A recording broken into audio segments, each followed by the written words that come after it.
প্রিয় ছাত্রছাত্রীরা, আজকে আমি তোমাদেরকে এই ভিডিওর মাধ্যমে ক্লাস 9-এর রায়মার্টিন প্রশ্নবিচিত্রা 2024 সালের যে প্রথম পর্যায়ক্রমিক মূল্যায়ন স্কুল নম্বর 2 পেজ নম্বর 261, সেখানে যে এমসিকিউ ও এসিকিউ টাইপসের প্রশ্ন দেওয়া হয়েছে সেই সমস্ত প্রশ্নের উত্তর আমরা আলোচনা করবো এই ভিডিওর মাধ্যমে। ভিডিওটা শুরু থেকে শেষ অবধি অবশ্যই তোমরা দেখবে এবং চ্যানেল নতুন থাকলে অবশ্যই চ্যানেলটাকে সাবস্ক্রাইব করে রাখবে পরবর্তী স্কুলগুলো প্রশ্ন উত্তর পাওয়ার জন্য। তো দেখো, প্রথম যে প্রশ্ন দেওয়া হচ্ছে আজকে আমাদের 2 নম্বর যে স্কুল, সেখানে দেখো 2 নম্বর স্কুলে কি বলা হয়েছে। 2 number school Bidhannagar government high school, Bidhannagar government high স্কুলের গ্রুপ এ, সেখানে 1-এর দাগে সঠিক উত্তর নির্বাচন করো।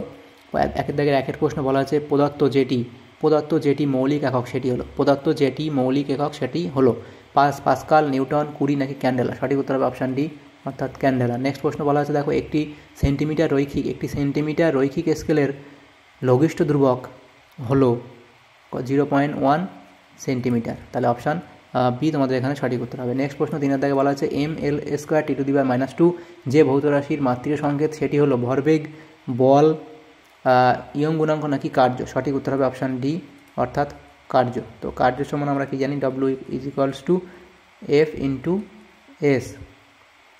তো সেখান থেকে আমরা এটা পাই। 4-এর দাগের প্রশ্ন বলা আছে, দেখো বলের অধীনে গতিশীল একটি বস্তুর ওপর থেকে কোনো মুহূর্তে বল সরিয়ে নিলে বস্তুটি কি হবে? মন্দন সহ চলতে থাকবে।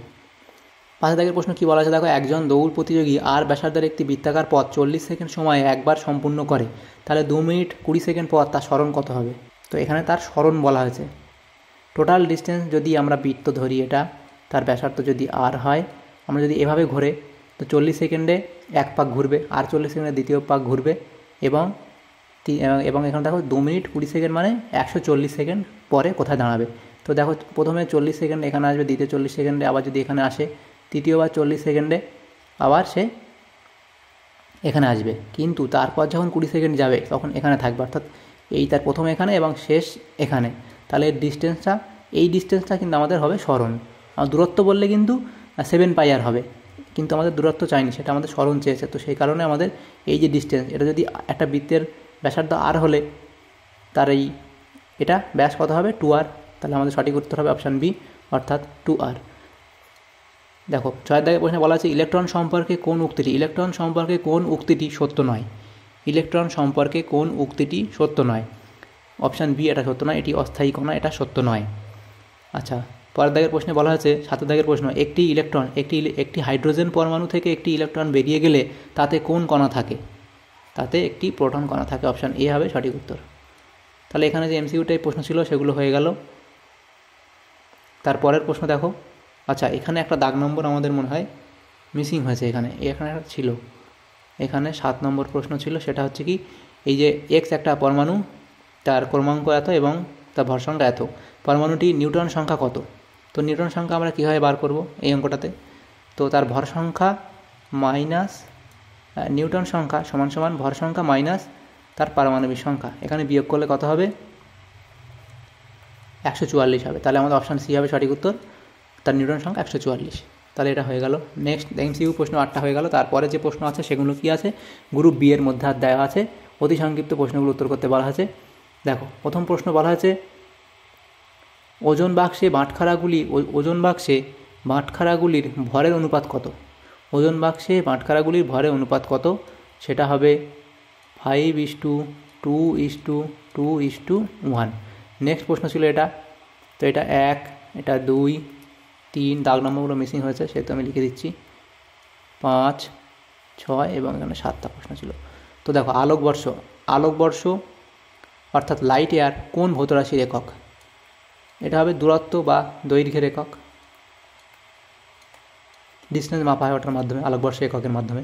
তৃতীয় কী বলা আছে, চলন গতি একটি নির্দিষ্ট দিকে হয়, ঘূর্ণন গতিতে কি অপরিবর্তিত থাকে? ঘূর্ণন গতিতে একটি কি অপরিবর্তিত থাকে? সেটা হবে ঘূর্ণাক্ষ।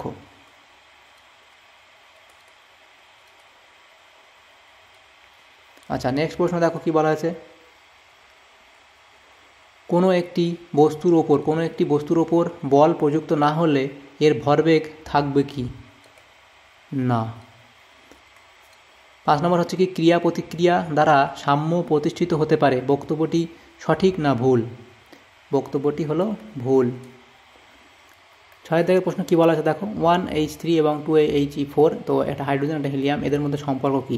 তো দেখো এর নিউট্রন সংখ্যা কত, প্রথমটার নিউট্রন সংখ্যা 2 এবং দ্বিতীয় এটারও নিউট্রন সংখ্যা দেখো, এটা পারমাণবিক সংখ্যা ভর সংখ্যার মধ্যে ডিস্টেন্সটাই হলো ডিফারেন্সটাই হলো এদের নিউট্রন সংখ্যা। তো এখানেও নিউট্রন সংখ্যা 2, তাহলে প্রথমটারও নিউট্রন সংখ্যা 2, দ্বিতীয়টারও নিউট্রন সংখ্যা 2। তো যেহেতু যাদের নিউট্রন সংখ্যা সমান এবং ভর সংখ্যা আলাদা তাদেরকে কী বলা হয়, আইসোটোন বলা হয়, আইসোটোন বলা হয়। নেক্সট 7 দাগের প্রশ্নে বলা আছে পরমাণুর এল কক্ষে সর্বাধিক কতগুলি ইলেকট্রন থাকতে পারে। পরমাণুর এল কক্ষে সর্বাধিক কতগুলি ইলেকট্রন থাকতে পারে। তো পরমাণুর এল কক্ষে সর্বাধিক 8টি ইলেকট্রন থাকতে পারে।